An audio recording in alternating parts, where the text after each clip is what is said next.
Landing pages are where leads are generated and deals are made, but they're also one of the places where I see the most costly marketing mistakes occurring. Today, I'm sharing the most common and costly mistakes that I see being made on landing pages, and I'm sharing how you can quickly and effectively improve your conversion rates. The first mistake that I see being made on landing pages is using different calls to action. A landing page serves a singular purpose, and your call to action should reflect this. So if you look at your landing page and your buttons currently say different things, you're harming your conversion rates. To fix this, choose your highest performing call to action or CTA and update all of the buttons on your page to reflect the new CTA. The second mistake is also related to CTAs, and it's that you're not using enough of them. One of the easiest conversion rate improvements I'm able to make for clients on their landing page is simply adding more buttons throughout the page. Ideally, when you are designing your landing page, each section or module will have its own CTA button. After you've gone through to add a CTA button to every module, then you can go through your landing page and selectively remove buttons here and there if it feels like there's too many buttons being shown at any given time. The third costly mistake that I see on landing pages is a lack of mobile design. With almost 60% of web traffic currently coming from mobile and that percentage growing every year, your landing pages should really be designed mobile first and then adapted to desktop. However, if your landing pages must be designed on desktop, at the very least, you need to make sure that everything looks good on mobile and make any design changes as needed. The fourth mistake is designing a landing page that's missing a critical component. There are essential components that should be present on every landing page, and those are headline, length, calls to action, visual elements, social proof, and icons. Let's start with length. The goal of a landing page is to give a prospect all of the information they need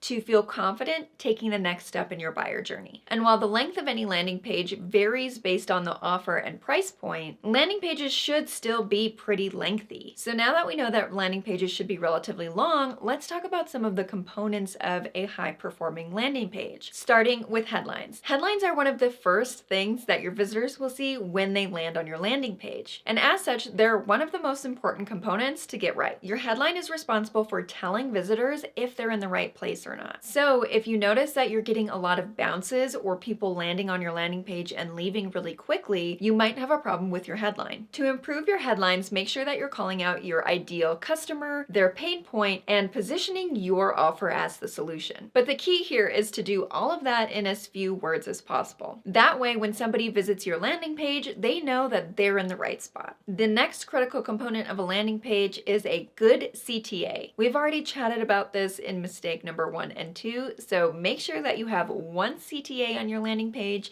and that you're using it as often as possible. Moving on to visual elements. Visual elements are all of the images, videos, and infographics on your landing page. And for a reason we'll discuss shortly, they are just important as the actual copy or the words on your landing page. Now, the exact visual elements that you will use again depends on your offer. Maybe you need product photos, maybe you need an explainer video, and maybe there's some sort of infographic that you need to adequately explain your offer. The key here is to make sure that you're incorporating visual elements throughout your landing page because they are a powerful tool for you to improve those conversion rates. Social proof is another critical element of a high-performing landing page. Including quotes, video testimonials, or review will be critical to improving your landing page performance. And if you think you can skip the social proof because your landing page is for a freebie, think again. Anytime you have an ask, you should be backing up that ask with as much social proof as possible, even if you're only asking for an email address. And the most underrated and overlooked component of a high-performing landing page is use of icons. Icons have been a powerful communication tool since the beginning of human history. Think about the images that cavemen used to communicate, or the very first writing cuneiform.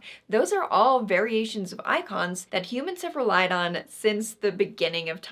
But not only have icons been around since the dawn of human history, they also improve your conversion rates. So use icons that call out your quality guarantee, your free shipping, your clean ingredients, or anything else you think is worth highlighting. Get creative here because using icons is a powerful tool for improving your landing page performance. Moving on to the fifth costly mistake that I see on landing pages, and that's designing for only one type of visitor. There are actually 3 types of visitors who will land on your landing page. page, and those are skimmers, readers, and viewers. Skimmers skim. They pay attention to your headlines, your bullets, and anything that you have bolded on the page. And because they're trying to get a very quick overview of your offer and address all of their concerns as quickly as possible, they also may click through reviews or the images that you have on your landing page. Readers, on the other hand, read everything that you have written on your landing page. They want all of the information and to soak it up before they make the decision to take that next step with you. And we chatted earlier about the importance of the visual elements on your page, and that is because the third type of visitor is a viewer. Viewers can be highly creative individuals who don't want to read. They want to get all of the information that they need to make their decision from the visual elements on your landing page. So they'll be reviewing your product photos, they'll be watching your videos, reviewing your infographics, and also looking through the reviews on your landing page. Now, it's not that viewers won't read anything that's on your landing page, it's just that they prefer to have all of the information that they need presented in a visual form. Now, the challenge here isn't to know that these three types of people will be landing on your landing page, but it's to make sure that each of those three visitors have all of the information they need in the way that they prefer to receive it without becoming too repetitive. You wouldn't want to bold all of the text on your landing page just because skimmers prefer bold text, and you also don't want to be repeating yourself over and over again because you'll make your landing page unnecessarily lengthy. When it comes to great landing page design, your challenge is to answer all of the questions that someone may have when considering taking that next step with you without taking up too much of their time. And the sixth costly mistake that I see on landing pages is not limiting your header and footer menus. Because landing pages have one singular goal, which is to get someone who's on the landing page to take that next step, you don't want to give them too many options to exit your landing page. To limit options when somebody's on your landing page, use simply a logo in the top left-hand corner that links back to your homepage and a call to action button in the top right hand of the header menu. Leave everything else off the menu unless you find that it's truly critical to improving conversion rates for your brand. Now, limiting the header menu is most important, but it's also best practice to limit the footer menu as well. Though you do have a little bit more freedom here to include a few more links,